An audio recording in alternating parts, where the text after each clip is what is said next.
एक बार हमारे पास भी एक औरत आई थी, बहुत पहले सुनाया था मैंने। वो औरत आई, कहती मौलाना साहब ताबीज दे दो। क्यों? क्या मेरा पति मेरा कहना नहीं मानता। हमने कहा क्या चाहती हो कि तुम्हारा शौहर तुम्हारे कहने पे चले? तुम जहां कहो उठे वो उठे, तुम कहो बैठे तो बैठ जाए। क्या चाहती हो, तुम्हारा गुलाम बन जाए? तो कहा मौलाना साहब आपने तो मेरे दिल की बात ही छीन ली। देखिए औरतों की प्लानिंग। हमने कहा अच्छा ठीक है, चलो तुम्हारा शौहर ऐसा हो जाएगा, तुम क्या चाहती हो? क्या यही चाहती हो? हमने कहा नाम बताओ तुम्हारा। कैसा मौलवी है? हमने क्यों, क्या हुआ? नाम लूंगी अपने शौहर का। क्यों?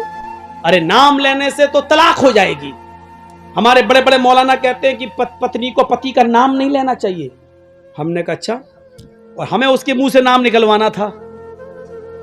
तो मैंने कहा कि अच्छा ऐसी बात है। हमने कहा जब तक तुम नाम नहीं बताओगी तो तुम्हारा पति तुम्हारा गुलाम कैसे बनेगा? ताबीज में नाम लिखा जाएगा, तभी तो तुम्हारा पति तुम्हारा गुलाम बनेगा। कहती अच्छा ये बात है कि हाँ। बुलाती है अपनी छोटी सी बच्ची को, वहां लला ललो बोलते हैं बरेली में।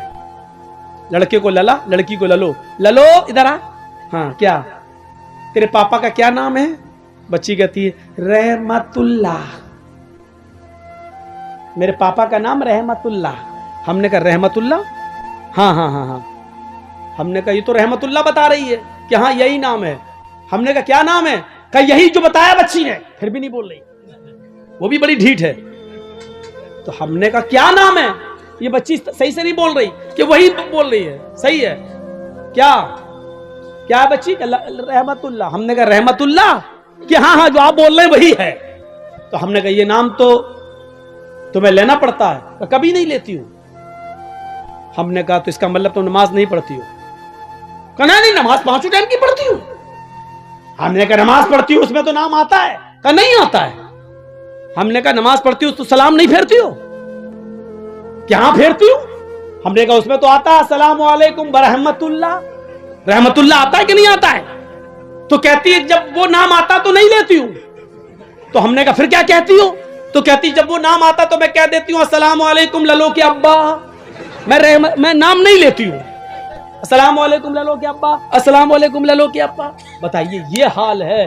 अल्लाह की कसम उस औरत ने ये जुमले कहे हैं, मुझसे कहे कि मैं नाम नहीं लेती हूँ। हमारे मौलवियों ने कहा कि नाम लेंगे तो तलाक हो जाएगी। बताइए लोगों ने ये बता रखा है, जबकि बीवी अपने पति का, बीवी अपने शौहर का नाम ले तो ये सुन्नत है, ये सुन्नत है।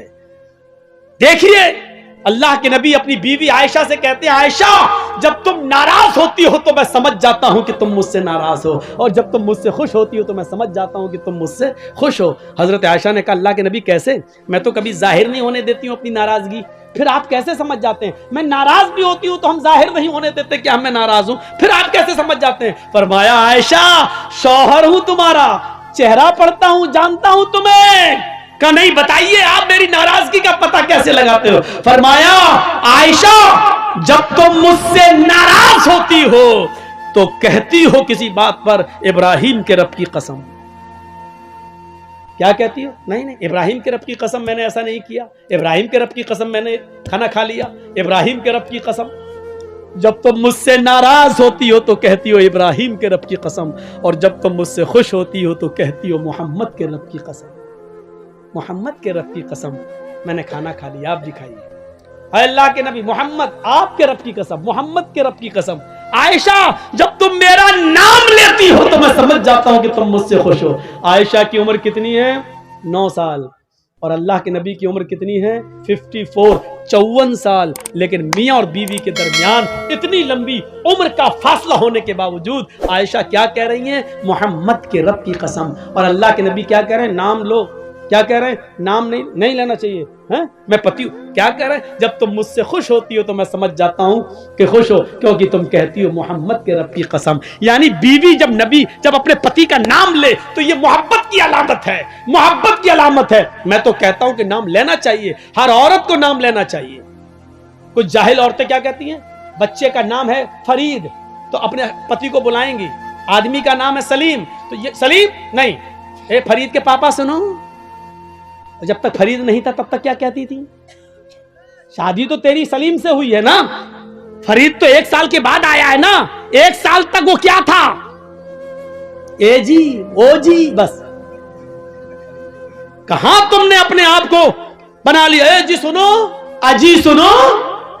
और जब बच्चा पैदा हो गया, ए फरीद के पापा, ए नसीम के पापा, ये अजीब सिस्टम है। नाम लो डंके की चोट पर। तो मेरे भाइयों, हजरत फातिमा ने भी क्या कहा था, आए अली, जब मेरा इंतकाल हो जाए तो मुझे रात की तारीकी में इशा के बाद मुझे कब्रिस्तान ले जाना दफनाने के लिए, दिन के उजाले में नहीं। फातिमा ने नाम लिया, अली जब मेरा इंतकाल हो जाए तो दिन के उजाले में मुझे दफन मत करना, कब्रिस्तान मुझे इशा के बाद ले जाना। फरमाया, फातिमा ऐसा क्यों कह रही हो? अगर तुम्हारा इंतकाल फजर के बाद हो जाए तो क्या मैं इशा के बाद ले जाऊं? तुम्हारे नबी ने, तुम्हारे अब्बू ने तो कहा मैयत को जल्दी कब्रिस्तान ले जाओ। कहा सब कुछ ठीक है, लेकिन मुझे रात में कब्र में ले जाना, रात में दफनाना। कहा क्यों? कहा अली, मैं नहीं चाहती हूं कि मेरे मुर्दा जिस्म पर पड़े हुए कफन पर भी किसी गैर मर्द की नजर पड़े। मेरे मुर्दा जिस्म पर पड़े हुए कफन पर भी किसी गैर मर्द की नजर पड़े। यह था पर्दा। यहां तो एक कुतिया के पीछे 10-10 कुत्ते लगे। सीखो पर्दा। यह पर्दा था, मेरे मुर्दा जिस्म पर पड़े हुए कफन पर भी किसी गैर मर्द की नजर ना पड़े। ये दिया है मोहम्मद की बेटी फातिमा ने इस्लाम का पर्दा। ये बताया है मोहम्मद की बेटी फातिमा ने कि पर्दा ये होता है, और इसी की दावत दी और इसी की तबलीग की है। मेरे प्यारे साथियों, मैंने 2 बज गया है और मुझे 11:15 बजे, 11:30 बजे स्टेज पे लाया गया था। मैंने कुछ नहीं बोला कि मौलाना मोतियुर रहमान साहब चंदा कर रहे हैं। अब मैं आपसे रुखसत होता हूं 2 घंटे की स्पीच के बाद, इस उम्मीद के साथ कि इंशाअल्लाह आज की तकरीर आप बहुत सोच समझ के सुने होंगे और ये तकरीर आपके घर, आपके दिलों में इनकलाब पैदा करेगी। आप उठने से पहले एक गुजारिश आपसे कर देता हूं कि लॉकडाउन में मदरसे चले नहीं और अब चल रहे हैं, तो मेरे भाइयों जो उतना ताबुन और चंदा होना चाहिए था उतना हो नहीं पा रहा है। मैं जानता हूं इतने मदरसे हैं कि आप किस किस को देंगे। आपसे गुजारिश है, ये हटा लीजिए। अब आपसे गुजारिश है कि आप मुझे बंगाल में बड़ी मोहब्बत दिए हैं, आज मैं अपनी मोहब्बत का एक इजहार देखना चाहता हूं।